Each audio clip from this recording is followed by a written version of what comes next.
Assalamualaikum. Di dalam video kali ini, kita akan membincangkan apakah itu daya geseran dan kita akan cuba mengenali bagaimana daya geseran ini bertindak di dalam kehidupan harian kita.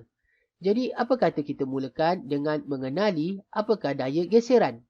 Secara asas, terdapat dua perkara yang kita kena faham tentang daya geseran. Yang pertama, daya geseran ini berlaku apabila dua permukaan bersentuhan. Dan perkara yang kedua yang kita perlu tahu juga adalah geseran bergerak bertentangan dengan arah gerakan. Secara mudahnya, saya boleh terangkan keadaan ini dengan menggunakan dua telapak tangan yang kita gosok. Apabila telapak tangan kanan dan tapak tangan kiri bersentuhan di antara satu sama lain, ini adalah punca kepada daya geseran. Dan apabila kita menolak tangan itu ke arah atas, daya geseran akan bertindak ke arah bawah. Begitu juga sebaliknya, apabila tangan itu ditarik ke arah bawah, arah gerakan tadi akan menghasilkan daya geseran yang bertentangan ke arah bawah. Jadi, rajah ini menunjukkan secara mudah bagaimana kita boleh memahami pergerakan, arah gerakan dan arah geseran. Jika kita lihat, objek ini atau kotak ini ditolak ke arah kanan. Jadi, arah geseran akan terhasil ke arah kiri. Begitu juga jika saya tukarkan arah tolakan ini ke arah kiri, maka arah geseran akan terhasil ke arah kanan. Jadi, ini adalah asas kepada pemahaman bagaimana daya geseran ini berlaku. Jadi, mari kita lihat bilakah pula berlaku daya geseran ini. Secara amnya, daya geseran berlaku dalam banyak keadaan kehidupan harian kita. Seperti sewaktu kita menulis, permukaan bersentuhan antara mata pensel dan permukaan kertas. Jadi, di antara mata pensel dan permukaan kertas itu berlaku geseran. Begitu juga apabila kereta bergerak. Permukaan tayar akan bersentuhan dengan permukaan jalan. Jadi berlaku geseran di antara dua permukaan ini. Begitu juga apabila kita menggaru badan. Permukaan tangan akan bersentuhan dengan kulit dan ini menghasilkan geseran. Apa pula itu kebaikan geseran? Adakah kita mendapat manfaat ataupun kebaikan dengan adanya geseran? Sudah tentu ada.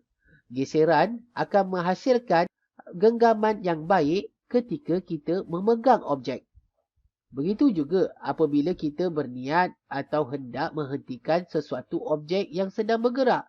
Contohnya, basikal sedang bergerak, untuk menghentikannya, kita akan menarik brek. Jadi, permukaan brek akan bergeser dengan permukaan rim basikal menghasilkan basikal tadi berhenti. Begitu juga untuk mengekalkan objek pegun. Telah kita sebut objek pegun ini adalah objek yang tidak bergerak. Jadi, walaupun objek itu tidak bergerak, objek itu masih menghasilkan geseran di antara permukaan lantai dan permukaan objek tersebut. Jadi, ini adalah antara kebaikan yang kita dapat daripada geseran. Tapi, adakah pula keburukan geseran? Ya, ada juga keburukannya. Tetapi, keburukan ini boleh kita bincangkan dalam beberapa keadaan. Yang pertama, permukaan yang haus dan rosak. Sebagai contoh, tapak kasut yang sering digunakan akan semakin haus dan rosak kerana geseran berlaku di antara tapak kasut dan permukaan jalan. Begitu juga dengan terhasilnya haba dan bunyi. Kita mesti pernah menjumpai keadaan di mana enjin kereta kita berasa sangat panas. Ini berlaku kerana mekanisme ataupun bahagian-bahagian di dalam enjin itu sentiasa bergerak dan bergesel, menjadikan enjin berbunyi dan panas. Begitu juga geseran ini melambatkan objek yang bergerak. Biasanya, lori akan bergerak lebih perlahan kerana geseran yang sangat besar. Dan ini akan dibincangkan dalam keadaan yang berikutnya. Jadi, kenapa objek yang berat susah ditolak? Baru sebentar tadi saya katakan, lori susah bergerak jika dibandingkan dengan objek yang lebih ringan. Jika dibandingkan dengan basikal, sudah tentu kita akan lihat basikal lebih mudah untuk mula bergerak jika dibandingkan dengan lori. Kenapa? Jawapannya adalah kerana objek yang berat akan menghasilkan geseran yang lebih besar jika dibandingkan dengan objek yang kecil. Jadi, sudah tentu, mana-mana objek yang besar dan berat akan susah ditolak kerana geserannya besar jika dibandingkan dengan objek yang kecil dan ringan. Kerana ringan dan kecil menghasilkan kurang geseran. Jadi, kenapa pula buah kerem akan meluncur laju dengan adanya bedak? Jadi, perkara ini boleh kita lihat apabila permukaan yang licin akan menghasilkan kurang geseran berbanding permukaan yang kasar. Sudah tentu, jika kita bermain permainan kerem ini di atas permukaan jalan tar, akan menghasilkan geseran yang sangat tinggi dan buah kerem akan susah untuk meluncur jika dibandingkan dengan bermain di atas permukaan yang licin.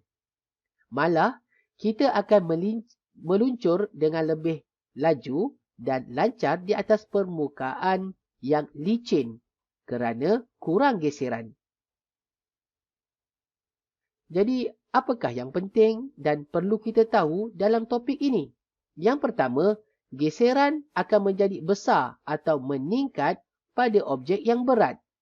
Manakala geseran akan menjadi besar atau meningkat juga pada permukaan yang keras. Dua keadaan ini akan membantu kita dalam memahami keadaan geseran dan penghasilan geseran di dalam permukaan yang kasar dan objek yang berat. Jadi kesimpulannya, terdapat beberapa perkara yang kita bincangkan di dalam topik ini. Yang pertama, geseran berlaku apabila dua permukaan bersentuhan. Dan geseran juga bergerak bertentangan dari arah gerakan. Di sini telah saya sebutkan jika arah pergerakan ke kanan, arah geseran akan ke kiri. Yang ketiganya, geseran bertambah apabila objek semakin berat.